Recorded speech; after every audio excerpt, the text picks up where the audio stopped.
پہلے بریانی پھر motor cycle اب جنت کا ٹکٹ۔ نون لیگ نے اپنے کارکنان کے لیے ایک اور فخریہ پیشکش کر دی۔ مسلم لیگ نون کے سابق رکن قومی اسمبلی چوہدری اسد کہتے ہیں نواز شریف کا استقبال کریں اور جنت میں جائیں۔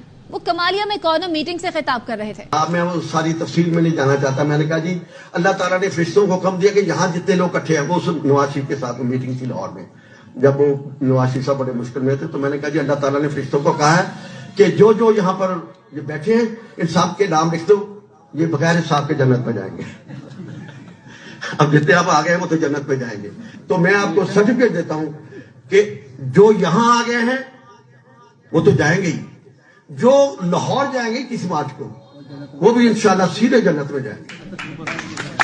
پہلے بریانی کی آفر کی گئی، پھر موٹر سائیکل کی آفر کی گئی اور اب جنت کا ٹکٹ بھی آفر کر دیا ہے۔ 21 اکتوبر میں بھی کچھ دن باقی ہیں تو مزید آفرز بھی آ سکتی ہیں پھر تو۔